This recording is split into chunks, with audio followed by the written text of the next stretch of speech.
आज हम बात करने वाले हैं सक्सेस विथ ट्रेंड के ऊपर। करेक्ट। तो चलो आज एक कहानी से स्टार्ट करते हैं हम। एक बार क्या होता है, एक लड़का होता है इंडिया का जो बाहर अदर कंट्रीज के अंदर जाता है और वो देखता है कि यार यहाँ पर प्लास्टिक का बहुत ज़्यादा क्रेज चल रहा है। तो वहाँ पर उस फंडामेंटल्स को समझ कर आता है मार्केटिंग के, और जो ट्रेंड था उस ट्रेंड को समझ कर आता है। और वो देखता है कि यदि इसको मार्केट के अंदर, इंडिया मार्केट के अंदर लेकर आ जाया जाए और आने वाले समय में इसका बहुत बड़ा फ्यूचर नजर आ रहा है उसको। ठीक है।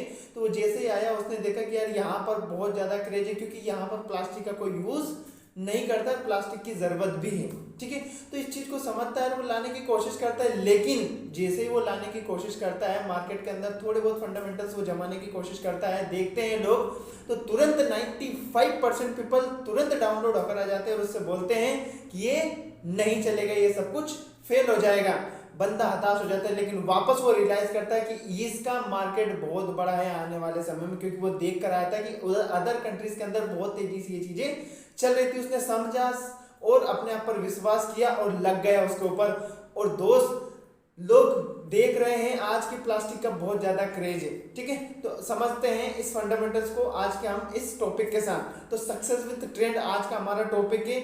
मतलब यदि हमें सफलता चाहिए तो हमें कहीं ना कहीं ट्रेंड को फॉलो करना पड़ेगा। यदि हमने ट्रेंड को फॉलो कर लिया तो हमें सफलता जरूर मिलेगी, अगर नहीं किया तो निश्चित है कि आपको असफलताएं नजर आएंगी। और यदि सफलता मिलेगी तो वो भी बहुत छोटी माइनर सफलता ये नजर आएगी आपको। तो मुझे नहीं लगता कि आप इससे कभी संतुष्ट होंगे। यदि आपको बड़ी सफलता चाहिए तो हमेशा आपको ट्रेंड को फॉलो करना पड़ेगा। ट्रेंड को हम कुछ फैक्ट्स के अनुसार फॉलो करेंगे, क्योंकि कभी ना कभी हमें डाटा के बेस पर काम करना पड़ेगा। क्योंकि यदि हम ट्रेंडिंग चीजों के ऊपर जाएंगे तो हम कभी सफल नहीं हो पाए, तो फिर तो हम भीड़ का हिस्सा बनने चले जाएंगे। लेकिन यदि हम डाटाबेस के ऊपर काम करेंगे कि आने वाला समय किस चीज का आने वाला है, कौन सा ट्रेंड आने वाला है, यदि हम उसको पहले से ही अपना ले, अडॉप्ट कर ले अपने जीवन के अंदर, तो जाहिर सी बात है आने वाले समय जब उस चीज का ट्रेंड आएगा तो हम भी ट्रेंडिंग में चलेंगे। मुझे उम्मीद है आप भी ट्रेंडिंग में चलने की कोशिश कर रहे होंगे। तो आज समझते हैं इस फंडामेंटल्स को। आज से हम कुछ समय पहले चलते हैं, सन 1940 की बात करते हैं। सन 1940 के अंदर जमाना आया था दोस्त प्लास्टिक का। किसका जमाना आया था? प्लास्टिक का। एक बंदा जो बाहर गया था, मैंने अभी आपको स्टोरी सुनाई थी वहीं से रिपीट करूंगा। जो बंदा बाहर गया था प्लास्टिक को देख कर आया था, उसने देखा कि बहुत बड़ा क्रेज आने वाला है, क्योंकि इंडिया के अंदर तो रबड़ की बाल्टी, मिट्टी की बाल्टी, मिट्टी के बर्तन, सॉरी बाल्टी नहीं, मिट्टी के बर्तन आपके और आपके लोहे के बर्तन इनको यूज किया जाता है, जो कि बहुत ही अनकंफर्टेबल होते हैं यूज करने में, वजन होता है, टूट जाते हैं, बहुत सारी प्रॉब्लम्स आती है। लेकिन प्लास्टिक एक ऐसी चीज है, उसने देखा प्लास्टिक एक ऐसी चीज है जो आसानी से उड़ जाती है, वजन नहीं होता है और आसानी से यूज हो जाती है, और हर एक चीज प्लास्टिक की बनाई जा सकती है। उसने ये सारी चीजें देखी तो वो मार्केट के अंदर इसको लाने की बहुत बड़ी उसने कोशिश की और बहुत बड़ा इसका मार्केट देखा।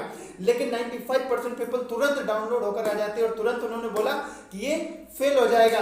लेकिन दोस्त, उसने उन ना को हाँ में बदला और लगातार उस ना से लड़ता रहा, और आज देखो प्लास्टिक का क्रेज पूरी दुनिया में छाया हुआ है। और आज जो बंदा प्लास्टिक का उस समय लेकर आया था, आज वो बंदा टॉप पर है मेरे दोस्त, टॉप पर। और आज प्रूफ है, आज आप कहीं पर भी बैठे होंगे, इधर उधर अगर आप नजर भी अगर अपने डालेंगे ना, तो कहीं ना कहीं आपको प्लास्टिक नजर आएगी। हो सकता है तो आपके पास ही कोई ना कोई प्लास्टिक की वस्तु रखी होगी। करेक्ट। तो फिर आने वाले अगले 20 साल बाद हम और चलते हैं। फिर अगले 20 साल बाद क्रेज आया दोस्त, 1960 के अंदर क्रेज आया आपका डीजल एंड पेट्रोल का। Diesel and petrol it means जिस बंदे ने शुरुआत में सोचा था कि यार डीजल पेट्रोल का क्रेज लाया जाए, आने वाले समय में बहुत ज़्यादा जरूरत पड़ने वाली है, क्योंकि कहीं ना कहीं लोग आज देखा जाए तो अगर कोई प्रोग्राम होता है, अगर किसी को कुछ सूचना पहुंचानी होती है तो बहुत समय बाद पहुंचता है। कुछ अगर घर के अंदर कुछ डेथ हो जाती है, कुछ भी प्रॉब्लम आ जाती है तो बहुत बड़ी प्रॉब्लम आ जाती है, जब तक बात पहुंचे तब तक पूरा कार्यक्रम खत्म हो जाता है। खुशी की बात हो या दुख की बात हो, लेकिन प्रॉब्लम बहुत आती है। और एक हंसी मजाक वाली बात यह है कि उस समय पहले अपने गर्लफ्रेंड बॉयफ्रेंड जो भी लोग होते हैं वो चिट्ठियां भी कबूतर के थ्रू भेजा कर देते, तो बहुत बड़ी प्रॉब्लम थी। ठीक है। मतलब उसे लगा कि यार किसी भी अगर व्हीकल को अगर चलाया जाएगा तो उसको फ्यूल की जरूरत पड़ेगी, तो उसको लगा कि यार डीजल पेट्रोल का बहुत बड़ा मार्केट है, और उसने स्टडी किया और फिर उसको लॉन्च करने की कोशिश की। वो लॉन्च किया, उसने मार्केट के अंदर लेकर आया, लेकिन बात वही हुई कि 95% पीपल तुरंत डाउनलोड होकर आ गए कि ये सब कुछ नहीं चलेगा बेटा, ये फेल हो जाएगा। सब लोगों ने यही बोला, लेकिन वो अपने विश्वास के ऊपर अड़ा रहा और लगातार कोशिश करता रहा। और लोगों ने उसको बार बार ताने दिए कि हमें बीड़ी सिगरेट पीने की बहुत ज्यादा आदत है, कभी तेरे पेट्रोल पंप पर कहीं पर अगर माचिस की तिली भी चली गई तो वो ब्लास्ट हो जाएगा, उड़ जाएगा, खत्म हो जाएगा, तेरा धंधा बर्बाद हो जाएगा बेटा। इसका कोई क्रेज नहीं है, कभी भी कोई कुछ भी कर सकता है, तेरा पूरा बिजनेस खत्म हो जाएगा। लेकिन उसने सिक्योरिटी के साथ काम किया और लगातार कंटिन्यू लगा रहा। आप मुझे एक बात बताइए आप कि आज वो बंदा टॉप पर है या नहीं है। उस बंदे ने पहले मार्केट को समझा, लोगों की ना से लड़ा वो, और आज जो बंदा पेट्रोल डीजल शुरुआत में लोग मना कर रहे थे, आज वो बंदा टॉप पर है मेरे दोस्त। फिर अगले 20 साल आगे 20 साल चलते हैं, मींस 1980 की बात करते हैं, तो फिर जमाना आया दोस्त प्रॉपर्टी का।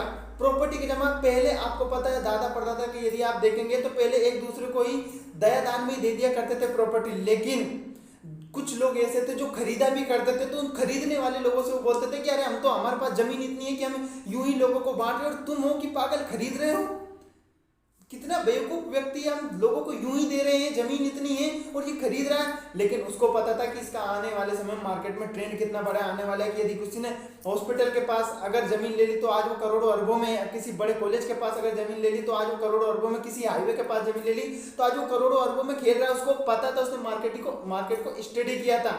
सेम वे लेकिन लोगों ने नहीं किया था। गलती ये थी क्योंकि लोग फैक्ट्स के बेस पर काम नहीं करते, लोग सिर्फ उन्हीं चीजों को करते हैं जो कि चल रही होती है और वो वही काम करते हैं जो कि 95% लोग करते रहते हैं, वही उतने सफल होते हैं। 5% लोग 5% की तरह काम करते हैं, वो 5% की गिनती में हमेशा रहते हैं। इसलिए मार्केट को समझना बहुत ज्यादा जरूर। उस प्रॉपर्टी वाले बंदे ने समझा, लगाया पैसा और आज वो बंदा टॉप पर है। जिस बंदे के पास प्रॉपर्टी, मुझे बताइए वो अमीर कामयाब है या नहीं? बहुत ज्यादा अमीर कामयाब है, उसके पास हर एक चीज अवेलेबल होगी। नहीं है तो वो कर सकता है क्योंकि आज उसके पास प्रॉपर्टी है मेरे दोस्त, प्रॉपर्टी। लेकिन लोग पहले क्या बोलते थे? बेवकूफ हो गया क्या? 95% डाउनलोड होकर क्या बोलते थे? नहीं चलेगा, नहीं होगा, ऐसा सब कुछ बोला। लेकिन उसने अपने आप पर विश्वास किया और आज वो बंदा टॉप पर है। फिर अगले 20 साल यदि हम चलते, सन 2020 की यदि हम बात करें तो फिर जमाना आया दोस्त आईटी का, मोबाइल फोन का, कीबोर्ड, मोबाइल फोन कीबोर्ड वाले, उनका जमाना आया। लेकिन लोगों ने विश्वास नहीं किया। बिल गेट्स ने बोला था कि आने वाले समय में एक डिब्बे के अंदर, एक पिचके हुए डिब्बे के अंदर इस दुनिया को बंद कर दिया जाएगा। लोगों ने क्या बोला? 95% लोग तुरंत डाउनलोड आकर क्या बोलते हैं? अबे पागल हो गया क्या? देखो कितना बेवकूफ व्यक्ति। एक अंग्रेज हमसे बोला कि डिब्बे के अंदर हमें बंद कर देगा, ऐसा नहीं हो सकता। लेकिन दोस्त आज इंटरनेट कनेक्शन से हम पूरे बंधे हुए हैं। आज एक मोबाइल के अंदर पूरी दुनिया की जानकारी इकट्ठी कर सकते हैं हम। पूरी दुनिया एक मोबाइल फोन के अंदर बंधी हुई दोस्त, एक कंप्यूटर के अंदर पूरी दुनिया समाई हुई है। आज इतिहास गवाह है। लोग बोलते हैं नहीं होगा, नहीं होगा, लेकिन हुआ। वो सब कुछ हुआ क्योंकि लोगों को विश्वास नहीं था। लोगों को तो तब विश्वास होता है जब करके दिखा दिया जाता है। 95% लोग तभी विश्वास करते हैं। लेकिन मुझे एक बात बताइए दोस्त, क्या 95% लोग पहले भी सही थे? क्या अभी भी सही है? नहीं है। वो हमेशा चीजों को नहीं समझते क्योंकि वो डाटा को नहीं देखते हैं। जब तक वो डेटा को नहीं पढ़ेंगे, स्टडी नहीं करेंगे, तब तक वो फ्यूचर वाली चीजों को नहीं समझ सकते। लेकिन क्या ये सारे लोग जिन्होंने ट्रेंड को फॉलो किया, जो ट्रेंड के अकॉर्डिंग चले, जिन्होंने स्टडी करके आगे बढ़े, अगर ये उन लोगों की बात मान लेते, लोगों ने ना बोला, अगर वो ना के पीछे चले जाते, तो क्या मुझे बताइए आज मार्केट में इतने अमीर और कामयाब वो टॉप पर होते? नहीं होते। उन्होंने ना से लड़ाई की और उनको हाँ में बदला और अपने आप को प्रूफ करके दिखाया दोस्त। इसी तरह हमें आने वाले जमाने को समझना पड़ेगा। सन 2020 में आपको पता है जमाना किस चीज का दौड़ने लग गया अब, क्योंकि सन 2020 तक जमाना किसका था? आईटी का, और अभी भी आईटी का जमाना चल रहा है। अब जमाना आ चुका है आपका डिजिटल मार्केटिंग का।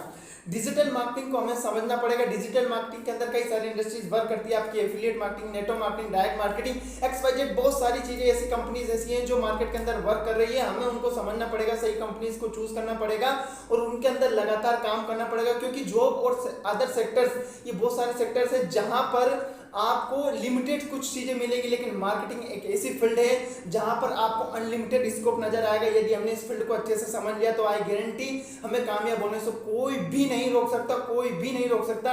ये पहली ऐसी एकलौती फील्ड है जो पूरी ईमानदारी के ऊपर काम करती है। जॉब सेक्टर के अंदर तो एक बार आप बेईमानी से रिश्वत देकर भी एंटर कर सकते हैं, लेकिन मार्केटिंग के अंदर कभी भी आप यदि काबिल नहीं है, डिजर्व नहीं करते उस सक्सेस को, तो कभी भी आपको मार्केट के अंदर सक्सेस नहीं मिलती है। मार्केटिंग एक ऐसी फील्ड है जहां पर आप जब डिजर्व करने लग जाते हो तभी आपको सफलता मिलती है। दोस्तों इसी तरह की बहुत सारी चीजें आपको इस चैनल पर मिलने वाली है। यदि वीडियो आपको अच्छा लगा हो तो वीडियो को लाइक, कमेंट एंड शेयर जरूर कर दीजिए दोस्तों, ताकि इसी तरह की वीडियोस में बार बार